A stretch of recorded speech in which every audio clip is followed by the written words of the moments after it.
창세기 4장 8절에서 17절까지 말씀 함께 공동하시죠. 가인이 그 아우 아벨에게 고하니라. 그 후 그들이 들에 있을 때에 가인이 그 아우 아벨을 쳐 죽이니라. 여호와께서 가인에게 이르시되 내 아우 아벨이 어디 있느냐? 그가 가로되 내가 알지 못하나이다. 내가 내 아우를 지키는 자니까? 가라사대 내가 무엇을 하였느냐? 내 아우의 핏소리가 땅에서부터 내게 호소하느니라. 땅이 그 입을 벌려 내 손에서부터 내 아우의 피를 받았음즉 내가 땅에서 저주를 받으리니 내가 바꿔라도 땅이 다시는 그 효력을 내게 주지 아니할 것이요 너는 땅에서 피하며 유리하는 자가 되리라. 가인이 여호와께 고하되 내 죄벌이 너무 중하여 견딜 수 없나이다. 주께서 오늘 이 지면에서 나를 쫓아내시온즉 내가 주의 낯을 배웁지 못하리니 내가 땅에서 피하며 유리하는 자가 될지라. 무릇 나를 만나는 자가 나를 죽이겠나이다. 여호와께서 그에게 이르시되 그렇지 않다. 가인을 죽이는 자는 벌을 7배나 받으리라 하시고 가인에게 표를 주사 만나는 누구에게든지 죽임을 명케하시니라. 가인이 여호와의 앞을 떠나 나가 에덴 동편 노 땅에 거하였더니 아내와 동침하니 그가 잉태하여 에녹을 낳은지라. 가인이 성을 쌓고 그 아들의 이름으로 성을 이름하여 에녹이라 하였더라. 시작하기 전에 여러분들에게 미리 양해를 조금 구하겠습니다. 오늘은 내용이 조금 많아요.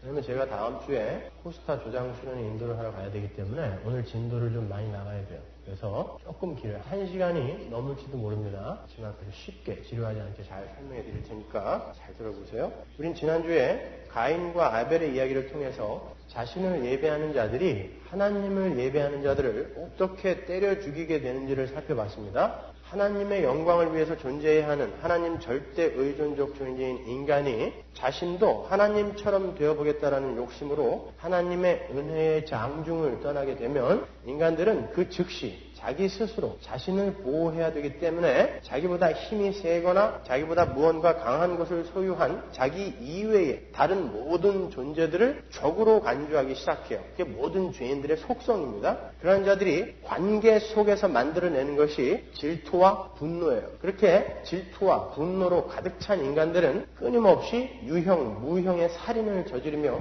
하나님의 심판을 향해 내닫고 있는 거예요. 하나님은 형제를 사랑하지 못하고 그들에게 피해를 주는 모든 행위를 살인으로 규정한다 그랬죠? 지난주에 그거 찾아봤죠? 형제를 미워하는 것도 살인이다 그랬습니다. 그래서 모든 인간들은 살인자들의 그들에게는 이미 형이 내려져 있습니다. 뭡니까?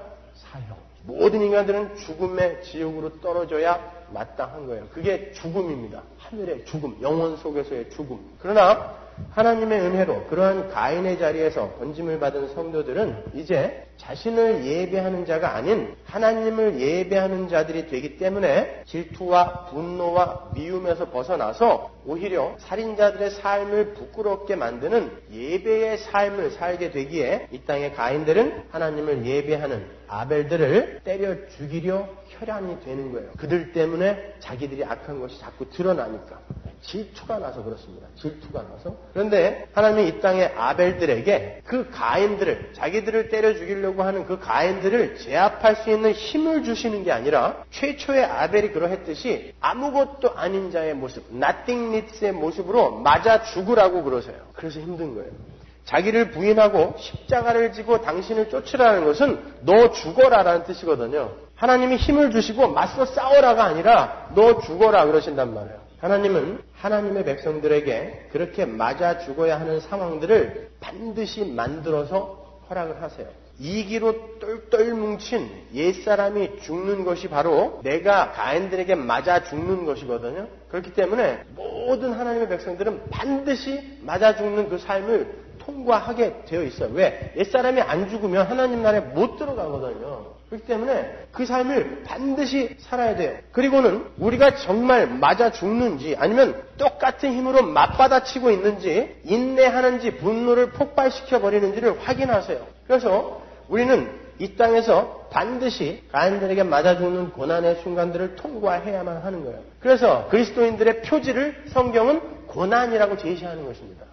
성도의 표지는 잘 먹고 잘 사는 거, 소원성취가 아니라 고난이에요. 이 사람이 성도인지 아닌지를 알아보려면 이 사람이 고난을 당하고 있는가 아닌가를 봐야 된다라고 성경이 이야기하는 것입니다. 그럼에도 불구하고 오늘날의 기독교는 예수를 믿게 되면 그 고난이 다 없어진다라고 거꾸로 가르치고 있죠. 천만의 말씀입니다. 반드시 우리는 고난을 통과해야 되는 거예요. 그러한 시험들을 통과해서 이긴 자들만이 정금같이 순수하게 순결하게 나올 수 있게 되기 때문에 그렇습니다. 그 고난의 불 속에서 나의 불순물들을 확 튀어버리는 것입니다. 물론 그 삶은 참 힘이 들어요. 얼마나 힘든지 모릅니다. 예수를 알면 알수록 신앙의 연륜이 쌓이면 쌓일수록 쉬워질 것 같은데 점점 더 어려워져요. 예수를 믿는 건 점점 더 힘들어집니다. 그래서 저는 예수를 믿는다고 하면서 살아있는 숨을 쉬는 모든 분들을 위대하다라고 감히 그렇게 이야기할 수 있어요. 예수를 믿으면서 숨 쉬고 있는, 스스로 목매달아 죽지 않고 이렇게 여전히 살아서 숨 쉬고 있는 모든 인간들은 위대한 것입니다.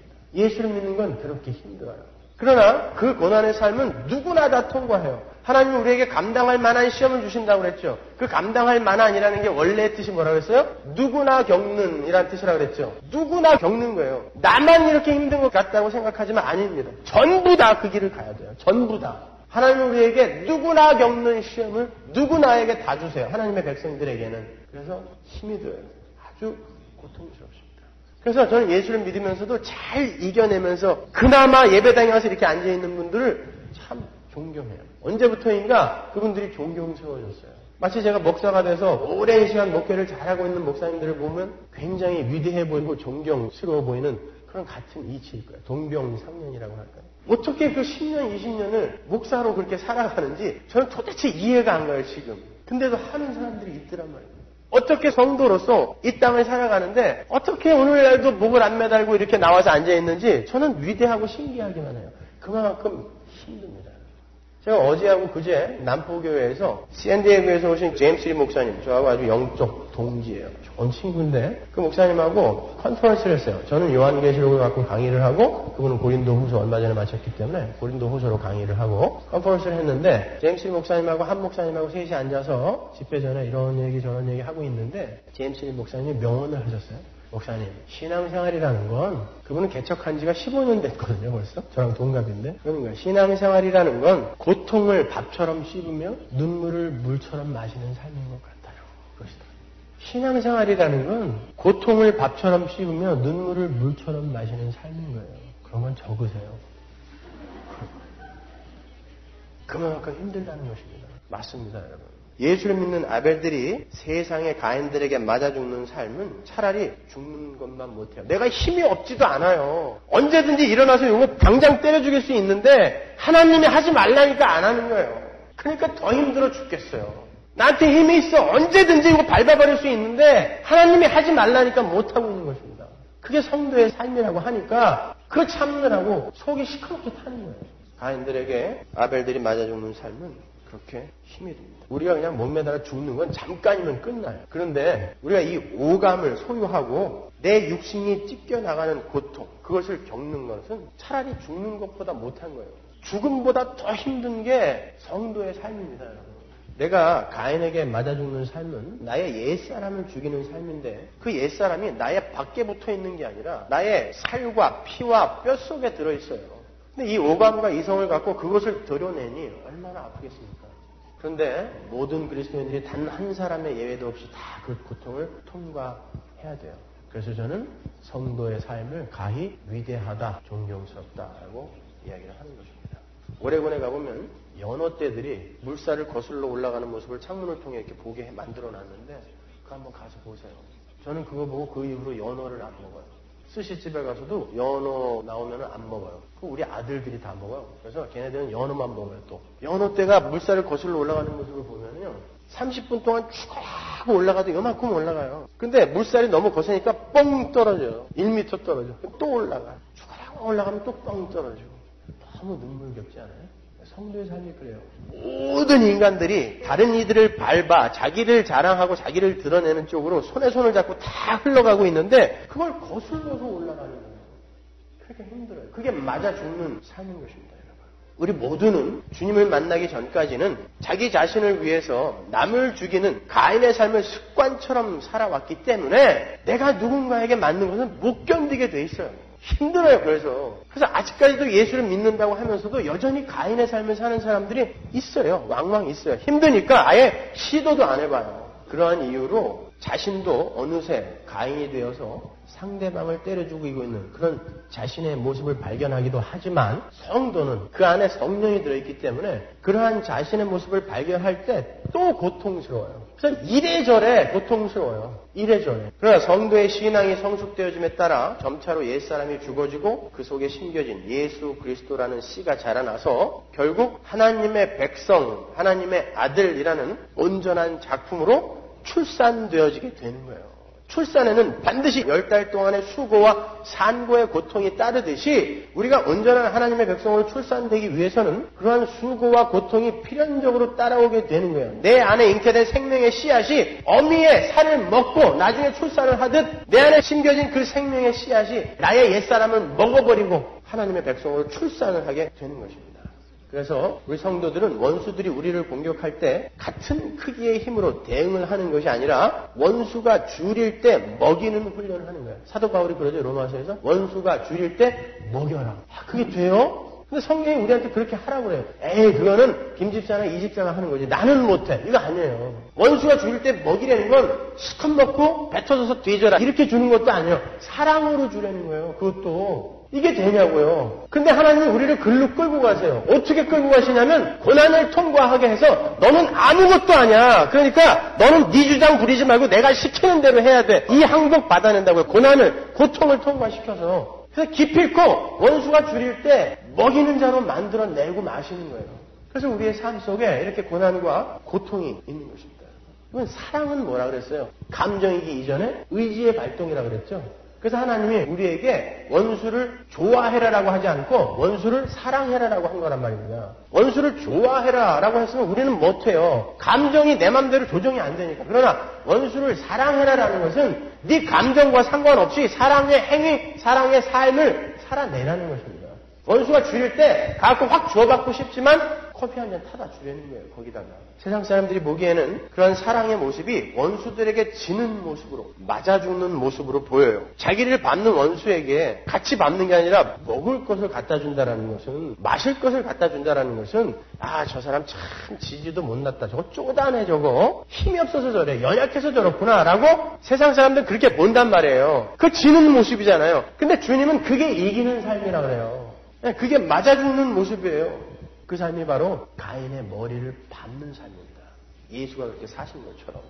로마서 12장에 보면 너희가 친히 원수를 갚지 말라 그래요. 하나님이 말씀하셔요. 그리고 원수들이 너희를 핍박할 때 그들을 축복하래요. 이게 되냐고요.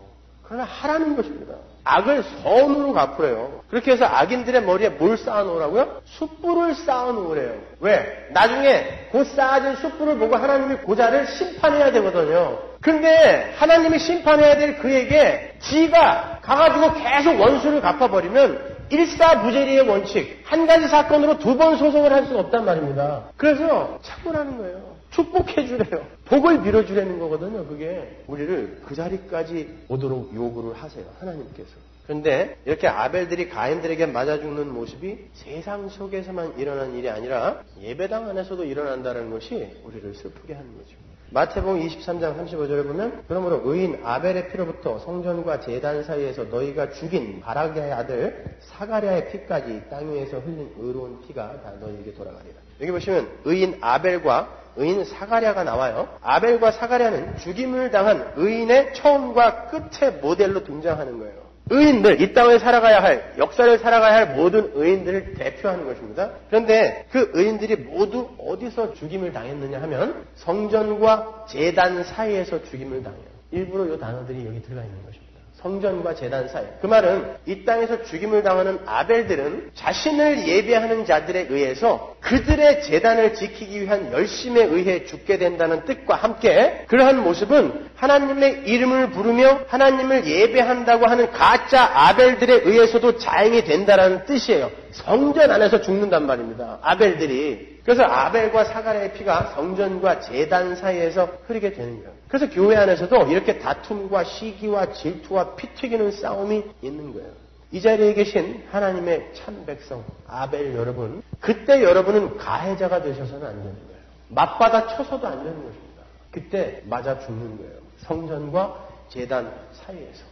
그렇게 가인들에게 맞아 죽는 이 땅의 아벨들은 그들의 선한 삶으로 가인들의 심판의 근거를 하나님께 제공하는 거예요. 그래서 인류 최초의 예배를 상징하는 가인과 아벨의 제사가 세월이 흐른 뒤에 in the end of the day 종말에로 시작한다 그랬죠.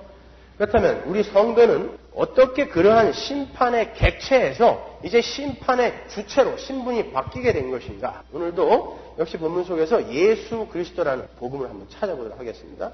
8절 보세요. 가인은 그 아우 아벨에게 고하니라. 그 후 그들이 들에 있을 때에 가인이 그 아우 아벨을 쳐 죽이니라. 제가 지난 시간에 설명해 드리기를 가인이 동생 아벨을 쳐 죽인 것은 고의적 살인이었다라고 말씀드렸어요. 개혁성경에 고하니라라는 아마르라는 단어의 목적어가 생략되어 있지만 70인역이나 공동번역을 비롯한 다른 여러 번역본에서는 들로 가자라는 목적어가 삽입이 되어 있다라고 말씀드렸죠. 가인은 동생을 질투하여 동생에게 들로 가자라고 고의적으로 그를 죽이려고 들로 데리고 나가서 죽였다라는 것입니다. 이렇게 성경이 가인의 고의적 살인을 표명해 놓은 것은 성경이 이 땅에 태어나는 모든 인간들을 가인의 라인과 아벨과 셋의 라인으로 분류를 해서 어떻게 해서 성도들은 아벨과 셋의 라인, 즉 여인의 후손의 라인에 서게 되었는가를 설명하기 위해 심어놓은 장치인 거예요. 성경이 얼마나 무시무시하게 논리적인지는 성경을 공부하면 공부할수록 여러분이 깨닫게 됩니다. 그러면 어떻게 고하니라라는 단어가 그러한 복음의 이야기로 이어지게 되는지를 한번 살펴보겠습니다. 민수기 35장 6절 보시면 너희가 레위인에게 줄 성읍은 살인자로 피케 할 도피성으로 6성읍이요 그 외에 42성읍이라. 여기 보시면 이스라엘에는 살인자들이 피할 수 있는 도피성이라는 제도가 있었다는 것을 알 수 있어요. 그런데 그 도피성은 레위인들이 거하는 성이어야 돼요. 이스라엘은 레위인들에게 48개의 성읍을 주었는데 그 중에 6개의 성읍이 도피성이었어요. 그 6개의 성읍은 이스라엘 어느 성읍에서든 하루에 도착할 수 있는 거리에 있는 성읍이어야 돼요. 여러분이 나중에 민수기 35장을 잘 읽어보시면 그 도피성이 어떤 것인지 잘 알 수 있어요. 제가 적어왔지만 오늘 시간이 없으니까 그냥 넘어갈게요. 도피성이라는 것은 고의적으로 살인을 저지른 자가 아닌 우발적인 살인자들이 도망해서 피할 수 있는 곳이에요. 일단 우발적 살인자들이 도피성 안으로 들어가면 그 살인자는 복수하려고 하는, 보수하는 자들로부터 안전하게 보호가 되었어요. 그 안에 들어가 있는 살인자를 죽이면 안 돼요. 그러나 그들이 도피성 밖으로 나오면 그들은 죽임을 당해요. 이스라엘의 율법은 사람을 죽인 자는 반드시 죽여야 하기 때문에 그렇습니다. 그런데 그들이 피하여 숨은 도피성의 대제사장이 죽으면 그들의 죄는 완전히 사해져서 밖으로 나와도 무죄한 자로 여겨지게 돼요. 그 사람은 죽이면 안 돼요. 이 사람을 죽이면 그 죽인 사람이 또 죽게 돼요. 왜 이런 애들 장난 같은 이야기들이 율법에 들어가 있을까요, 여러분? 왜 하나님은 우발적 살인자들이 살 수 있는 길을 마련해 놓으셨을까요? 그것도 왜 율법에다가 명기를 해 놓으셨을까요? 여러분들이 이 도피성의 이야기를 들으시면서 그건 당연한 거 아니냐? 고의적 살인과 우발적 살인은 죄질 면에 있어서 현격하게 다른 건데 똑같이 취급을 하면 안 되는 거 아니냐? 그러니까 살려줘야지. 뭐 이렇게 질문하실 분이 계실 것 같은데 정말 그런가요? 하나님 앞에서 고의적 살인과 우발적 살인의 죄질이 정말 다른가요? 하나님은 형제를 미워하는 자도 살인하는 자라 그랬어요. 옛날에 박종철 군 고문치사 사건에서 박종철을 죽인 그 경관이 그랬죠. 탁 하고 치니까 억 하고 죽더라고요. 우발적이에요. 그건 죄 아닌가요? 그건 살인 아닙니까? 그럼에도 불구하고 왜 고의적 살인과 우발적 살인을 이렇게 나눠놓습니까, 여러분? 하나님 앞에 지은 모든 죄는 그 경중에 상관없이 다 사형이에요, 사형. 성경은 하나님의 백성들에게 무언가를 지금 설명하고 싶은 거예요. 잘 들어보세요. 아담 이후로 이 땅에 태어나는 모든 인간들은 다 살인자들이에요. 맞죠? 자기 자신을 예배하는 모든 인간들은 스스로를 보호하고 자기 자신이 스스로의 행복과 안녕을 확보해야 되기 때문에 모두 다 미움, 시기, 질투로 자기 이외의 다른 이들을 죽이는 살인자들이에요. 그들은 전부 죽어야 돼요. 전부 사형이에요. 우리는 전부 사형이에요. 고살자들은 전부 사형시켜라 라고 하나님이 분명히 말씀해 주셨기 때문에 그렇습니다. 그런데 하나님께서 그 모든 살인자들 중에서 살인자인데 그들 중에 얼마를 우발적 살인자로 간주해 주시기로 한 거예요. 똑같이 살인이라는 죄를 저지른 자들이지만 하나님께서 택하신 어떤 무리들에게는 그들의 죄명을 우발적 살인으로 명명해 주신 거예요. 그러니까 우리도 다 살인자들이에요. 우리도 형제를 미워하고 형제에게 라가라고 하고 밥통이라고 한 자들이란 말입니다. 우리도 전부 살인자들인데 우리를 하나님께서 우발적 살인자로 명명해 주시겠다라는 거예요. 그리고 그 우발적 살인자들을 도피성으로 피하게 해주시는 거예요. 도피성은 말씀드린 대로 레위인들의 성이에요. 그것은 레위인들이 사는 성입니다. 레위인은 여러분께 설명해 드린 대로 하나님께 바쳐진, 이스라엘 대신에 하나님께 바쳐진 예수 그리스도를 상징하기도 하고, 그 예수 그리스도 안에서 하나님께 드려진 영적 이스라엘, 교회를 상징하기도 한다 그랬죠. 잘 구분하고 계셔야 돼요. 그러니까 우발적 살인자들이 레위인들이 거하는 도피성으로 들어갔다는 것은 하나님께서 우발적 살인자들을, 교회를 레위인화 시켜버리겠다는 거예요. 그들이 사는 곳으로 보내버린다는 것은,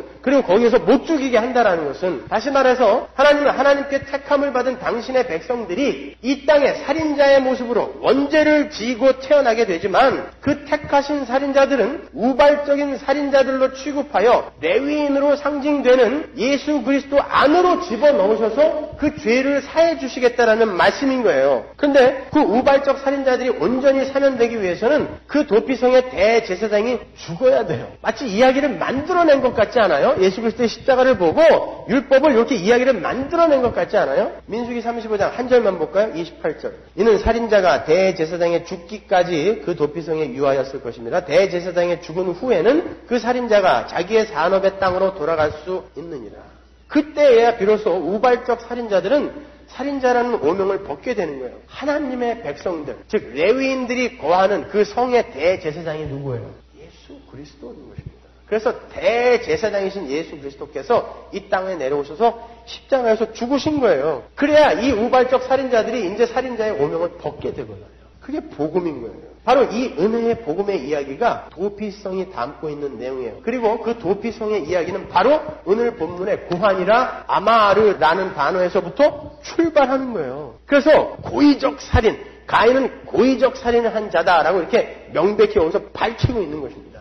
이렇게 가인은 용서받지 못할 고의적 살인자들의 대표자로 선 거고, 아벨과 셋은 아담의 범죄로 말미암아 똑같이 살인자로 태어나서 죽어야 되지만 무죄한 자, nothingness, 아벨, nothingness의 죽음으로 용서받은 자로 태어나게 되는, 다시 태어나게 되는 우발적 살인자들인 성도를 상징하는 거예요. 이제 왜 성경이 가인을 고의적 살인자로 기록을 하고 있는지 아시겠죠? 사실 여러분이나 저나 모두 다 고의적인 살인자들인 가인들이에요. 우리는 전부 고의적으로 죄를 지어요. 무의식 중에 죄 짓는 사람이 있어요? 다 의식 속에서 고의적으로 죄 짓습니다. 근데 그게 전부 자기를 보호하기 위한 다른 이들을 밟는 일이에요. 그 죄라는 거는 사실 따지고 들어가 보면, 그러니까 고의적 살인자들이죠. 우리가 고의적으로 이 세치혀로 또 우리의 행동으로 얼마나 많은 사람들을 죽이고 있습니까, 여러분? 그러나 하나님께서 우발적 살인자로 우리를 여겨주시는 거예요. 그렇게 해서 우리는 사명을 받은 것입니다. 이게 기쁘지 않으세요? 여러분도 고의적 살인자였다니까요. 그러니까 지금 여러분을 때려 죽이고 있는 그들을 용서하는 거예요. 내가 그런 자리에서 용서를 받았으니까. 아이 그래도 그 사람은 해도 너무해. 당신이 바로 해도 너무한 사람이었다니까요. 나는 무언가 다른 이들보다 조금 나은 자리에서 구원받은 게 아니라 우리가 바로 그 자리에 있었던 사람들이었단 말입니다. 그래서 그런 사람들을 보면서 내가 저랬었구나를 보는 거예요. 같이 맞받아서도 죽이는 게 아니라. 그래서 참으라는 것입니다. 오래 참으라는 거예요. 그래서 오래 참으라는 건 오랜 기간 동안 참아야 할 무언가가 있다는 거거든요. 끝까지 이겨라 라고 하나님께서 계시록에서 계속 말씀하시는 건 끝까지 싸워야 할 뭐가 있다라는 거거든요. 끝까지 참아야 되는 거예요. 끝까지. 내가 그런 나쁜 놈이었으니까. 그런데 하나님이 나를 구원해 주셨으니까. 그렇게 용서받지 못한 자, 가인들은 이 땅에서 어떠한 삶을, 어떠한 방식으로 살아가게 되는지 한번 보세요. 본문 9절 볼까요? 여호와께서 가인에게 이르시되 내 아우 아벨이 어디 있느냐? 그가 가로되 내가 알지 못하나이다. 내가 내 아우를 지키는 자니까. 하나님은 가인에게 아벨의 행방에 대해서 물으세요. 하나님이 모르셔서 물으시는 것입니까? 아담에게도 똑같이 물어보셨죠? 다 아시면서 물어보세요. 아담아, 네가 어디 있느냐? 가인에게도 네 동생 어디 있니? 라고 물어보세요. 그들에게 죄를 자각하게 해주시는 것입니다. 하나님은 하나님의 은혜를 떠난 고의적 살인자들인 이 땅의 가인들이 얼마나 뻔뻔스러우며 자신들의 죄에 대해 둔감한지를 독자들인 하나님의 백성들에게 지금 알리고 계세요. 가인이 금방 거짓말하죠. 뻔뻔스럽게. 금방 자기 혈육 동생을 때려 죽여놓고 내가 알지 못한 아이다 라고 대답을 해요. 거짓말을 할 뿐만 아니라 거기에 보태서 하나님께 항의를 합니다. 내가 내 아우를 지키는 자입니까? 왜 그런 걸 나한테 물어보세요? 라고 항의를 한다고요. 아담이 하나님에게 당신이 내게 주신 여자 때문에 내가 그런 거예요 라고 항의를 한 것처럼 하나님에게 적대감을 가져요. 죄인들은요. 그게 고의적 살인자들의 모습인 거예요. 하나님은 그러한 가인에게 가차없이 그의 죄를 지적하시고 그를 심판하십니다. 창세기 4장 10절 보세요. 가라사대 내가 무엇을 하였느냐 내 아우의 핏소리가 땅에서부터 내게 호소하느니라. 땅이 그 입을 벌려 내 손에서부터 내 아우의 피를 받았은즉 내가 땅에서 저주를 받으리니 내가 바꿔라도 땅이 다시는 그 효력을 내게 주지 아니할 것이요 너는 땅에서 피하며 유리하는 자가 되리라. 가인이 여호와께 고하되 내 벌이 너무 중하여 견딜 수 없나이다. 주께서 오늘 이 지면에서 나를 쫓아내시온즉 내가 주의 낯을 배웁지 못하리니 내가 땅에서 피하며 유리하는 자가 될지라. 무릇 나를 만나는 자가 나를 죽이겠나이다. 여호와께서 그에게 이르시되 그렇지 않다. 가인을 죽이는 자는 벌을 7배나 받으리라 하시고 가인에게 표를 주사 만나는 누구에든지 죽임을 면케 하시니라. 10절에 핏소리에 쓰인 그 피, 남이라는 단어는 복수예요. 피들이에요. 피들. 그런 액체를 복수로 쓸 수 있나요? 피들? 왜 아벨의 피를 복수로 썼냐 하면은 땅속에서 호소하는 아벨의 피는 이제 아벨 이후로 이 땅에 태어나 고의적인 살인자들인 가인들에게 맞아 죽게 될 수많은 아벨들의 피를 대표하고 있는 것이다라는 의미인 거예요. 그래서 아벨의 피들이라고 이야기한 것입니다. 그 피들이 무엇을 호소하겠어요? 아벨들의 피들은 가인들의 죄를 하나님께 폭로하는 것입니다. 그래서 여러분이 맞아 죽는 거예요. 고난을 당하는 것입니다. 그래도 참는 거예요. 하나님, 요렇게 나쁜 놈들이에요. 악이라는 건, 하나님의 은혜의 장중을 떠난 그 악이라는 건 요렇게 나쁜 거네요. 라는 것을 하나님께 증거로 제시하는 거예요. 그게 호소하는 것입니다. 그러니까 가인들에게 맞아 죽은 우리 성도들은 선으로 악을 악답게 드러내는 역할을 하는 거예요. 그래서 성경은 아벨의 피들이 땅에서 호소한다라고 기록을 하고 있는 것입니다. 요한계시록에 보면 오늘의 이 이야기가 더욱 선명하게 나타나 있어요. 계시록 6장 9절. 다섯째 인을 떼실 때에 내가 보니 하나님의 말씀과 저희에 가진 증거를 인하여 죽임을 당한 영혼들이 어디에서? 제단 아래에서. 아까 아벨과 사가랴는 어디서 죽임을 당했어요? 제단에서. 정확하죠. 제단과 성전 사이에서 맞아 죽은 아벨들이 하늘의 참성전 안에 그 제단 아래에서 뭐라고 하냐면 10절 큰 소리로 불러가로되 거룩하고 참되신 대주제여 땅에 거하는 자들을 심판하여 우리 피를 신원하여 주지 아니하시기를 어느 때까지 하시려나이까 하나. 성전과 제단 사이에서 맞아 죽은 수많은 아벨들이 하늘의 참 제단 앞에서 가인들을 고소하고 있어요. 그들의 삶이 가인들을 고소하는 거예요. 삶 자체가. 여러분의 지금 이 삶, 맞아 죽는 이 삶 자체가 여러분을 때려 죽이고 있는 가인들의 삶을 고소하는 거예요. 하나님 앞에. 근데 하나님 뭐라고 그러죠? 조금만 참아. 하나님 나라가 완성이 되면 그들은 그때 끝이다. 조금만 참아라. 그러죠. 그때까지 참는 거예요. 그러나 우리의 피는 하나님께 계속 신원을 드리고 있는 것입니다. 왜 여러분을 이 땅에서 맞아 죽게 놔두시는지 아시겠죠, 여러분? 계속해서 본문을 보시면 하나님께서 가인에게 내가 이제는 땅에서 저주를 받고 유리하는 자가 될 것이다 라는 하나님의 저주를 내리시자 가인이 즉각 하나님께 항의하죠. 하나님의 벌이 너무 중합니다 그래요. 그 말은 겨우 사람 하나 때려 죽였는데 왜 나에게 그렇게 큰 벌을 내리십니까? 라고 대드는 거예요. 내 벌이 너무 중합니다는 회개하는 내용이 아닙니다. 고의적 살인자들은 자기들의 세치혀로 혹은 행동으로 수많은 아벨들을 죽여요. 그러나 그 살인자들은 자기들이 얼마나 큰 죄를 범한 것인지를 알지 못해요. 자기 때문에 마음속으로 피를 철철 흘리며 죽음까지도 생각하고 있는 사람들이 있다는 것을 그들은 몰라요. 실제로 자기 때문에 상처를 받고 죽음까지도 생각하는 사람들이 있는데 그들은 몰라요. 오히려 죽은 아벨들을 욕합니다. 저런 약해 빠진 인간들. 저런 것들은 죽어도 싸. 그게 가인들인 것입니다. 그렇게 뻔뻔스럽게 하나님에게 대적하는 자들이라 하나님이 벌을 내리시는데도 하나님께 항의하는 거예요. 벌이 너무 큽니다. 우리 주변에도 어떤 사람 하나 때문에 그 사람 주변에 많은 사람들이 상처를 입고 죽어가는 모습을 왕왕 볼 수 있어요. 그 사람은 늘 외톨이에요. 보셔서 아시죠? 늘 외톨이에요. 그런데도 그런 사람들은 자기의 잘못을 몰라요. 자기가 잘나서 외톨이가 됐는 줄 알아요. 참 어처구니 없는 자들이에요. 그런 어처구니 없는 자들의 조상이 이 가인인 거예요. 바로 자기 형제를 죽여놓고 내가 아벨을 지키는 자입니까? 따지는 고의적 살인자들. 불쌍한 자들이죠. 불쌍한 자들입니다. 가인은 뻔뻔스럽게도 자기에게 벌을 내리시는 하나님께 자기를 만나는 사람들이 자기를 죽일지도 모르니까 어떤 방책을 마련해달라고 요구를 해요. 그랬더니 하나님께서 가인에게 표를 주세요. 이 표에 대해서 구구한 해석들이 많습니다만 제가 전에 요한계시록 강의 때도 간단하게 언급을 했던 것처럼 이 표는 이 땅에 태어나는 모든 고의적 살인자들, 즉 가인들에게 찍히는 사망의 표예요. 여러분이 성경 여러 곳에서 하나님을 믿지 않는, 예수를 믿지 않는 자들을 죽은 자, 시체, 사망에 속한 자라고 일컫는 것을 보실 수 있을 거예요. 아담의 타락이고 모든 인간들은 아담 안에서 죽었어요. 그렇게 아담 안에서 죽은 자들에게는 죽은 자들이라는 저주의 표가 찍힙니다. 성도들에게는 물론 다른 표가 찍히지만 그들에게는 그 저주의 표가 찍혀요. 계시록 13장 16절 보세요. 저가 모든 자, 보세요. 모든 자, everyone, 모든 자, 곧 작은 자나 큰 자나 부자나 빈곤한 자나 자유한 자나 종들로 그 오른손에나 이마에 표를 받게 하고 누구든지 이 표를 가진 자 외에는 매매를 못하게 하니 이 표는 곧 짐승의 이름이나 그 이름의 수라. 바로 이 표예요. 그런데 이렇게 모든 인간들이 받아야 할 저주의 표를 하나님의 백성들은 받지 않아요. 근데 여기는 분명히 모든 자가 받는다 그러거든요. 그럼 어떻게 된 거예요? 우리도 받긴 받았는데 우리 주님 안에서 받았어요. 주님이 받아버렸어요. 그 표를. 그래서 주님이 죽어버렸어요. 그리고 나를 살리셨어요. 그게 복음입니다.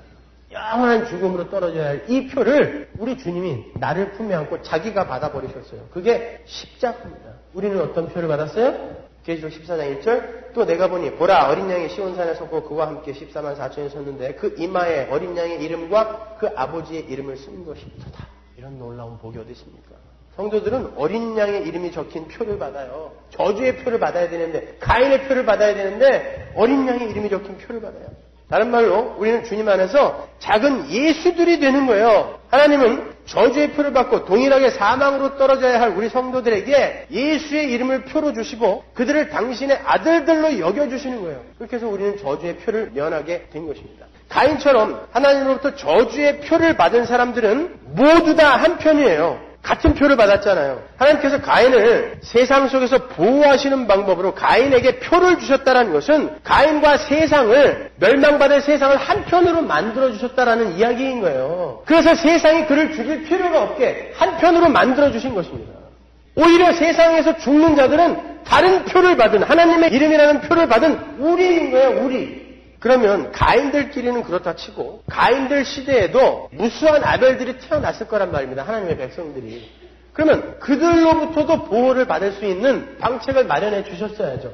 그런 방책은 없어요. 그죠? 요 표만 딱 주셨단 말이에요. 왜 그럴까요? 아벨들은 가인들을 절대 죽일 수가 없어요. 하나님이 그렇게 안 만든다니까요. 아벨들은 이 땅에 가인들에게 맞아 죽는 역할로 오는 사람들이기 때문에 하나님께서 아벨들은 신경 안 쓰는 것입니다. 얘네들은 가인들을 절대 죽일 수 없게 하나님이 만들어내실 거기 때문에 하나님께서 아벨들에 대한 방책은 안 주신 거예요. 그냥 세상과 가인을 한 편으로 만들어주신 거예요. 표를 주어서. 로마서 12장 19절 보세요. 내 사랑하는 자들아 너희가 친히 원수를 갚지 말고 진노하심에 맡기라. 기록되었으되 원수 갚는 것이 내게 있으니 내가 갚으리라고 주께서 말씀하십니다. 내 원수가 줄이거든 먹이고 목마르거든 마시우라. 그리함으로 내가 숯불을 그 머리에 쌓아놓으라. 악에게 지지 말고 선을 악으로 이기라. 악에게 지는 것은 바로 자기가 복수하는 것입니다. 그게 악에게 지는 거예요. 이기는 것은 선으로 이기는 거예요. 매기는 거예요. 원수에게. 그러니 신앙생활이 쉬워요? 누가 예수 믿는 게 쉽답니까, 여러분? 예배당에 나와 앉으시면 무조건 천국 갑니까? 천만의 말씀. 왜 신앙생활을 하나님이 전쟁이라고 하는지 아세요? 전투라고 하는지 아십니까? 이렇게 힘이 들어요. 하나님께서 이렇게 가인들에게 표를 주어 모두 한편으로 만들어주심으로 이 땅에서 가인들이 아벨들을 때려 죽이는 자신들의 역할을 다 하기 위해 생존할 수 있게 하신 거예요. 가인들은 죽으면 안 돼요. 왜 하나님은 가라지들을 싹 뽑아가지 않으실까? 아니요. 가인을 살려두신다니까요. 가인들은 죽으면 안 돼요. 하나님의 백성들에게 가인들의 삶이 얼마나 악독하고 그 결말이 얼마나 처절한지를 데몬스트레이션 해야 하는 역할을 하나님으로부터 부여받았기 때문에 그들은 절대 죽으면 안 돼요. 오히려 기세등등하게 떵떵거리면서 아벨들을 때려 죽이는 역할을 충실히 해내야 됩니다. 그래서 하나님은 가인들을 살려놓으십니다. 본문 15절에 보시면 하나님께서 가인을 죽이는 자는 벌이 7배다 그러죠. 7은 완전수예요. 그건 무슨 말이에요? 절대 죽이면 안 돼 라는 거예요. 절대 죽이면 안 돼. 반드시 이 세상에 가인들이 있어야 돼 라고 이야기합니다. 그래서 예배당 안에도 가인들이 죽지 않고 득실거리는 거예요. 아무리 생명의 말씀이 전해져도 가인들은 그 자리에 있어야 돼요. 역할이 있기 때문에 그래요. 예배당뿐만이 아니라 집에도 한 마리씩 있잖아요. 죽이면 안 돼요. 끝까지 버티는 것입니다. 그렇게 그 가인의 표를 받은 자들은 이 땅에서 잘 먹고 잘 살아요. 제가 어저께 시편 73편을 표준 세번역하고 쉬운 성경이라는 책이 또 새로 나왔거든요. 그것을 이렇게 읽어봤더니 참 어쩌면 그렇게 이 세상을 정확히 표현하는지. 악인들은, 지옥에 갈 놈들은 이 땅에서 원치 않는 재산이 막 불어나. 때깔도 고와요. 죽을 때도 힘을 안 준대요. 그들은.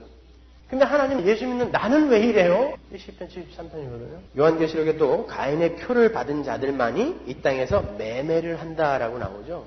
그 짐승의 표를 받지 않은 사람들은 이 땅에서 매매를 못한다고 해요. 그 말은 이 땅의 가인들은 이 세상의 삶의 방식인 힘의 원리에 의해서 장사를 해서 이윤을 챙기고 잘 먹고 잘 살게 되는데 이 땅의 아벨들은 하나님 나라의 삶의 방식인 십자가의 삶의 원리로 이 땅을 살기 때문에 늘 가인들에게 손해를 보게 되는 거예요. 정말 고역입니다. 그러나 그게 이기는 삶이다.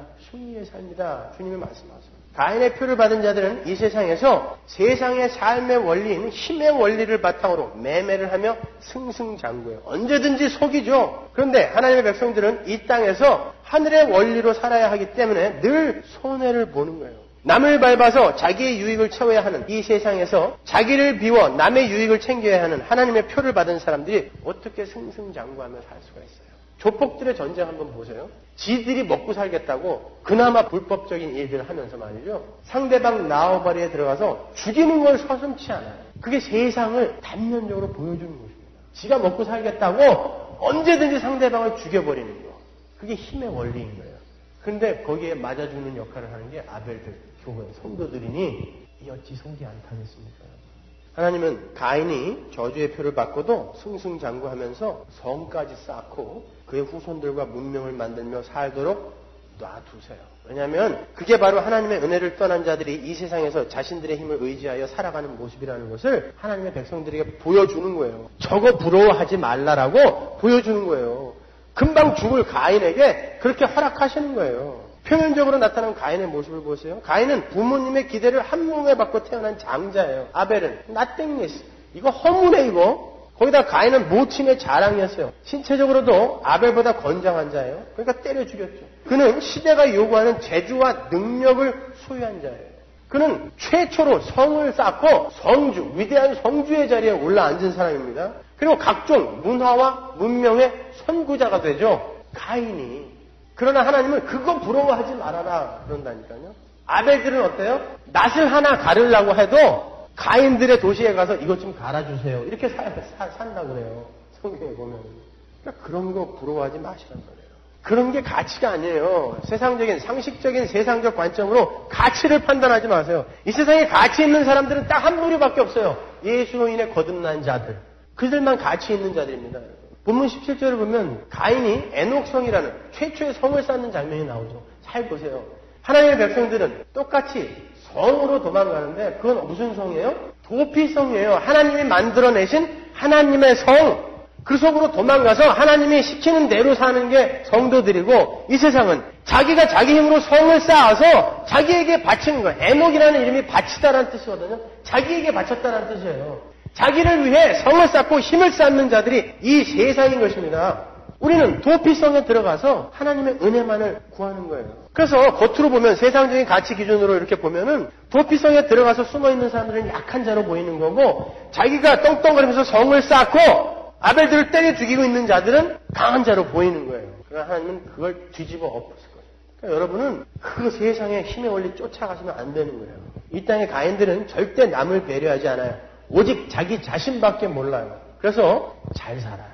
본문 9절을 보겠습니다. 여호와께서 가인에게 이르시되 내 아우 아벨이 어디 있느냐? 그가 가로되 내가 알지 못하나이다. 내가 아우를 지키는 자입니까? 이 질문과 대답을 잘 보세요. 하나님께서 가인에게 네 형제 아벨이 어디 있느냐? 라고 물으시자 가인이 하는 대답이 걸작이에요. 내가 내 아우를 지키는 자입니까? 이 말은 하나님의 은혜를 떠나서 지극히 이기적인 자가 되어버린 가인의 실체를 폭로하는 대답이기도 하지만 그 대답 속에는 하나님마저도 무시하는 가인의 오만함이 담겨 있어요. 그의 대답 속에는 왜 당신이 해야 될 일을 나한테 물어봐요? 라는 오만과 누가 나에게 도대체 내 동생을 지키라고 명령했습니까? 라는 기고만장함이 들어있는 거예요. 오늘날의 가인들에게서도 이와 똑같은 오만과 기고만장함과 이기심이 그대로 나타나요. 그래서 그들은 절대자를 두려워하지 않아요. 그래서 그들은 오직 자기 자신만을 위해서 사는 거예요. 그들은 자신들의 말과 행동으로 자기 주변에 있는 사람들을 매일매일 때려 죽이면서도 죄책감이 없어요. 오히려 자기가 맞아 죽고 있다라고 착각해요. 오히려 내가 왜 그들을 지켜야 됩니까? 라고 뻔뻔스러운 반응을 보여요. 왜? 그들은 이 세상에 이 우주의 중심이 자기라고 믿고 있기 때문에 나만 괜찮으면 괜찮은 거예요. 아담과 하와는 한 몸이었어요. 그것은 태초에 하나님의 백성들은 서로 지켜주도록 창조가 되었다라는 뜻인 것입니다. 그게 의로운 관계라 그랬죠. 하나님의 백성들은 서로를 지켜줘야 되는 거예요. 근데 어디다 대놓고 내가 왜 내 아우를 지켜야 됩니까? 내가 아벨을 지키는 자입니까? 라고 물어보는 거예요. 맞아요. 맞아 임마. 네가 아벨을 지키는 자야. 성경은 우리에게 그거 이야기하고 싶은 것입니다. 내가 왜 아벨을 지키는 자예요? 내가 그렇게 만들었다니까? 그게 의로운 자들의 삶이라니까? 라고 이야기하는 것입니다. 우리 주님의 삶을 한번 반추해 보세요. 마가복음 15장 31절 보시면 그와 같이 대제사장들도 서기관들과 함께 희롱하며 서로 말하되 저가 남은 구원하였으되 자기는 구원할 수 없도다. 예수 그리스도의 삶은 이렇게 자신을 구원하는 삶이 아닌 남을 구원하는 삶인 거예요. 이렇게 대적들의 입을 통해서도 예수의 삶을 보여주세요. 성경은요. 남을 구원하는 삶을 살다가 가신 분이에요. 원수를 구원하는 삶을 살다가 가신 분이에요. 나를 구원하는 삶을 사는 게 아니라 그게 예수의 삶이고 바로 그리스도 안에서 구원을 받은 그리스도인들에게 요구되는 삶인 거예요. 그래서 우리는 이 땅에서도 천국 백성이 그 땅에서 그렇게 살아야 되는 것이라면 하나님 나라는 이미 이 땅에 와 있다면서요. 우리는 그 나라로 옮겨졌다면서요. 과거 완료잖아요. 그러니까 우리는 이 땅에서도 그 삶을 연습하는 거예요. 훈련하는 것입니다. 가인에게 맞아주는 삶을 훈련하는 거예요. 그렇게 맞아주는 삶이 내 옛사람, 육신을 죽이는 삶이기 때문에 계속 맞아 죽어요. 열심히 죽으세요. 그렇다면 우리가 지켜야 할 형제는 누구예요? 누가 우리의 형제죠? 선한 사마리아인의 비유에서 우리 살펴봤죠. 누가 우리의 형제인지 그거 분별하려고 하지 말고 그 시간에 네가 모든 이들의 형제가 되어주라. 이게 하나님의 요구입니다. 누가 네 형제인지 그거 따져가지고 좋은 사람한테 잘해주고 못된 사람한테 못해주고 그러지 말고 네가 형제가 되어줘라예요. 요한일서 4장 19절 보시면 우리가 사랑하면 그가 먼저 우리를 사랑하셨습니다. 누구든지 하나님을 사랑하노라 하고 그 형제를 미워하면 이는 거짓말하는 자니 보는 바 그 형제를 사랑치 아니하는 자가 보지 못하는 바 하나님을 사랑할 수가 없느니라. 우리가 이 계명을 주께 받았느니 하나님을 사랑하는 자는 또한 그 형제를 사랑할지니라. 우리가 정말 하나님의 은혜를 받은 자고 그 은혜가 얼마나 엄청난 것인지를 아는 사람들이라면 당연히 그러한 선물을 거저주신 하나님께 감사를 드리게 될 것이고 그 하나님을 사랑하게 될 거예요. 그러한 자들은 이 땅에서 어떻게 증명이 되는가 하면 형제를 사랑하더라는 것입니다. 바보가 되어서 형제를 사랑하더라는 거예요. 두둑에 패고 있는데 계속해서 그에게 먹을 것을 주고 있어요. 왜 그렇게 해야 되냐면 주님께서 명령하셨기 때문에 하는 거예요. 내가 사랑하는 주님께서 명령하셨기 때문에 그냥 살아보는 거예요. 그렇게. 전혀 그거 안 하고 있다는 거예요. 나는 내 주님을 그렇게 가치 있게 여기지 않는다라는 증거입니다. 그 하나님의 말씀은 개뿔도 아무것도 아니다라고 여기는 거예요. 그걸요. 그게 무슨 사랑입니까? 마태복음 25장 35절 보세요. 내가 줄일 때에 너희가 먹을 것을 주었고 목마를 때에 마시게 하였고 나그네 되었을 때에 영접하였고 벗었을 때에 옷을 입혔고 병들었을 때에 돌아보았고 옥에 갇혔을 때에 와서 보았느니라. 주님께서 양들에게 천국에 갈 양들에게 하시는 말씀이에요. 너희들이 나에게 이렇게 해줬어 라고 한다고. 그러니까 그 양들이 그래요. 전부 다 이구동성으로 내가 언제 그랬어요? 그랬더니 주님 말씀하시죠. 마태복음 25장 40절에서 임금이 대답하여 가라사대 내가 진실로 너희에게 이르노니 너희가 여기 내 형제 중에 지극히 작은 자 하나에게 한 것이 곧 내게 한 것이니라. 이렇게 말씀하셨기 때문에 죽이고 싶지만 끝까지 당해주는 거예요. 아주 중요한 것입니다. 해도 되고 안 해도 되는 게 아니에요. 내 성깔은 원래부터 그건 안 돼요. 이건 안 되는 거예요. 그 사람은 더 크게 맞을 거예요. 더 크게 두들겨 맞을 거예요. 장담합니다. 제가. 절대 졸업학점 못 채우고 하나님 나라 못 들어가요. 주님을 사랑하는 사람들이 이 땅에서 주님을 사랑하는 방법은 자기 주위에 있는 모든 이들에게 형제가 되어주는 거예요. 그렇다면 우리가 우리 주위에 있는 나와 관계를 맺고 있는 사람들에게 어떻게 형제가 되어서 그들을 지켜줄 수 있나요? 밥을 먹여주고 마실 것을 주고 섬겨주고 어려울 때 도와주는 그런 일을 말하나요? 그런 일도 맞아요. 그러나 그건 부차적인 일입니다. 1차적인 지킴의 내용은 그 형제들이 살인자의 자리에서 도피성으로 피할 수 있도록 하나님의 복음을 전심으로 입으로 행동으로 전해주는 거예요. 나를 때려 죽이고 있는 원수들을 그 살인자들을 고의적 살인자들을 도피성으로 피할 수 있도록 내가 복음을 삶으로 살아주는 거예요. 그게 뭐예요? 맞아 죽는 거라니까요. 그게 형제를 지키는 거예요. 여러분 하나님은 우리의 손발을 이용해서 하나님 나라를 완성시켜 가세요. 하나님은 형체가 없으신 분이기 때문에 이 땅에서 역사 속에서는 대신할 손발이 필요합니다. 그래서 방법으로 우리를 사용하시는 거예요. 우리가 하나님의 손발이 되는 것입니다.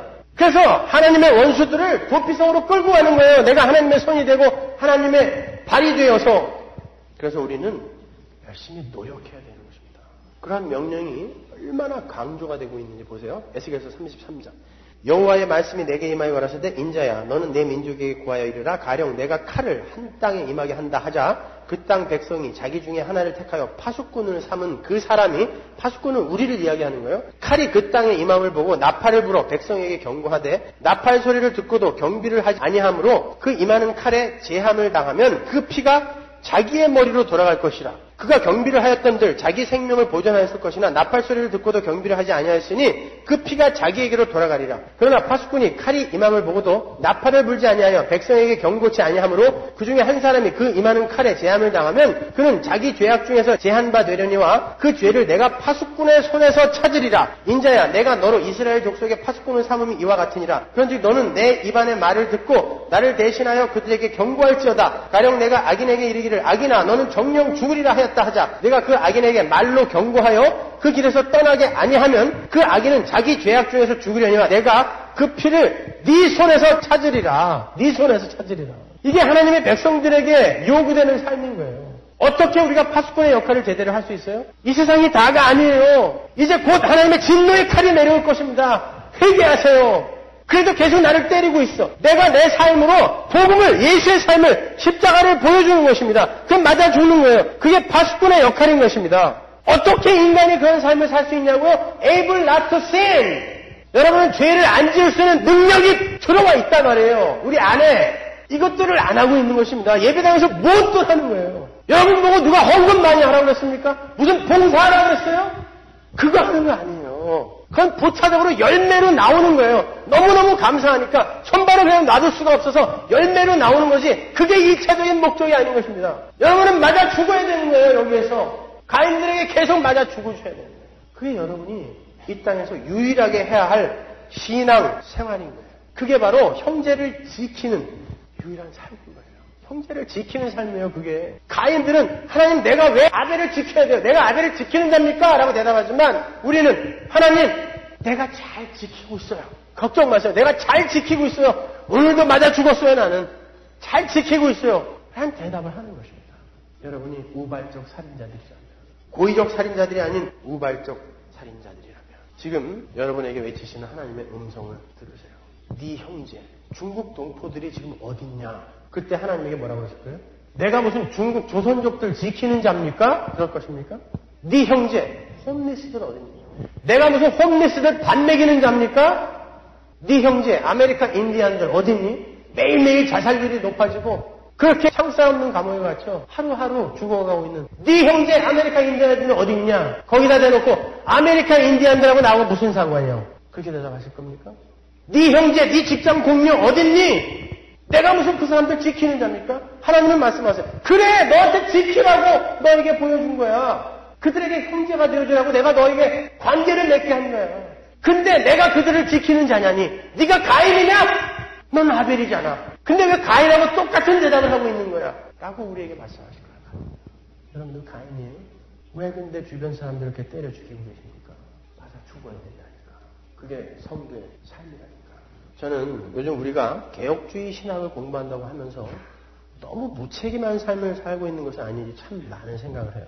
우리 교회가 하나님의 주권 뒤로 숨어서 전도도, 선교도, 구제도, 봉사도 너무나 소홀히 하고 있는 것은 아닌지 심각하게 고민을 하고 있어요. 제가 최근에 필라델피아에서 심플웨이라는 공동체 사역을 하고 있는 쉐인 클레어분이라는 청년이 쓴 책을 읽었는데 제가 그 책을 보면서 많이 감명을 받았어요. 예수님이라면 오늘을 어떻게 사셨을까를 고민하면서 매일매일을 그렇게 살려고 노력하는 그 사람. 그래서 그는 홈리스들하고 같이 똑같이 살아요. 가서 그들을 섬기며 그들이 필요한 것들을 대해주며 그들을 지키고 있어요. 그들을 하나님께로 자기의 삶으로 인도하고 있더란 말입니다. 우리는 뭐 하고 있냐고 지금. 어차피 하나님이 다 하시겠지. 그게 개혁주의 교리입니까? 어차피 하나님이 다 하실 거 내가 뭐 이렇게 열을 내면서 죽는 삶을 살아야 돼. 이게 개혁주의 교리인가요? 여러분이 이제 그만큼 배우셨으면 지금부터 손발을 좀 움직여서 우리의 형제 자매들과 이웃들과 내가 만나는 사람들을 지켜내는 삶을 살아내십시다. 여러분의 형제들을 좀 지켜주세요. 제발 그만 좀 죽이세요. 이제 지켜주세요. 다시 한번 묻습니다. 여러분은 지금 형제들을 살해하는 자로 사십니까? 그들을 지켜주며 살려내는 삶을 사십니까? 그 대답을 스스로에게도 하십시오. 기도하겠습니다.